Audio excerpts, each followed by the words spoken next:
In the tranquil gardens of a Zen monastery nestled among the misty mountains, there lived a monk named Kaito. He was known throughout the monastery for his wisdom and compassion, yet there was one aspect of his life that troubled him deeply: his tendency towards laziness. Despite his best intentions, Kaito often found himself procrastinating and avoiding his responsibilities. Whether it was his daily meditation practice or his duties in the monastery gardens, he always seemed to find an excuse to put things off until later. One day, as Kaito sat in meditation beneath a cherry blossom tree, he found himself overcome with frustration. "Why do I struggle so much with laziness?" he wondered aloud. "And how can I overcome it once and for all?" Just then, the abbot of the monastery, a wise and venerable monk named Master Hoshi, approached Kaito with a gentle smile. "Ah, my dear friend," he said, "I see that you are troubled. Tell me, what weighs heavy on your heart?" Kaito bowed respectfully to the abbot before speaking. "Master," he said, "I am ashamed to admit that I struggle with laziness. No matter how hard I try, I always seem to procrastinate and avoid my duties. Please, can you offer me some guidance?"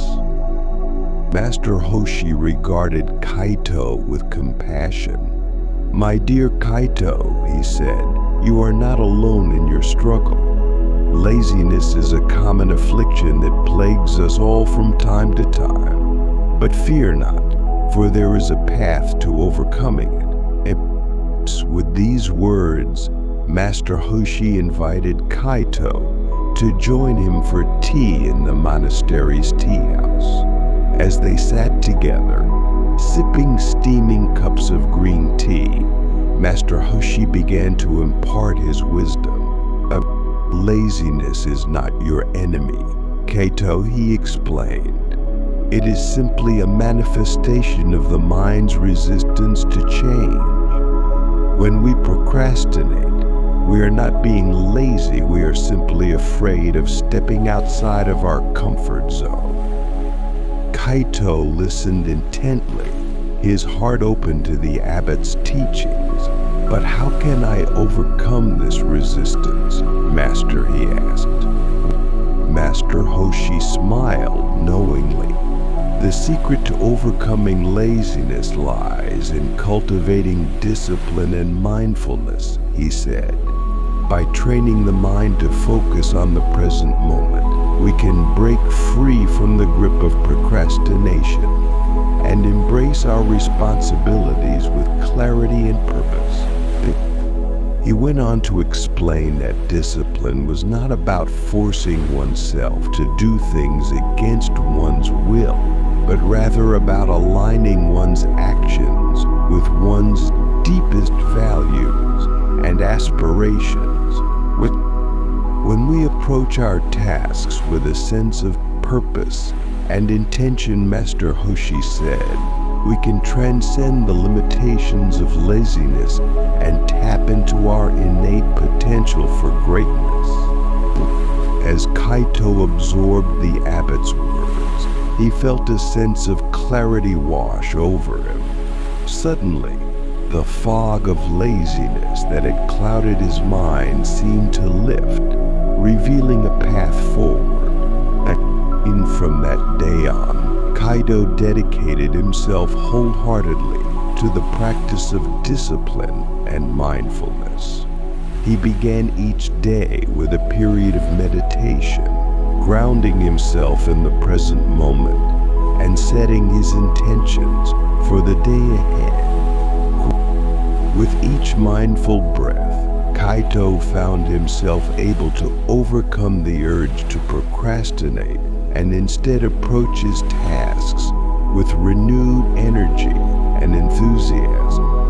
Whether he was tending to the monastery gardens or engaging in his daily meditation practice. He did so with a sense of purpose and joy.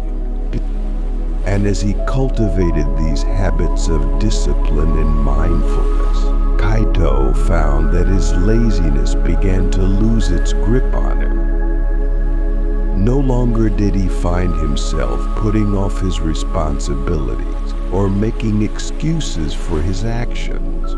Instead, he embraced each moment with a sense of presence and mindfulness, knowing that by doing so, he was tapping into his true potential. Over time, Kaito's newfound sense of discipline and mindfulness began to transform not only his own life, but the lives of those around him as well. His fellow monks marveled at the change they saw in him, inspired by his dedication and determination to overcome laziness and embrace life fully. And as Kaito walked the path of discipline and mindfulness, he discovered a profound truth that the key to overcoming laziness lay not in fighting against it, but in embracing it with compassion and understanding. For laziness, like all things, was simply a part of the human experience, a reflection of the mind's resistance to change. And by approaching it with mindfulness and discipline, Kaito had unlocked the secret to transcending its limitations and embracing his true potential. In the end, Kaito realized that laziness was not something to be feared or avoided, but rather an opportunity for growth and transformation. And as he continued on his journey, he did so with a sense of gratitude for the lessons he had learned and the wisdom he had gained along the way.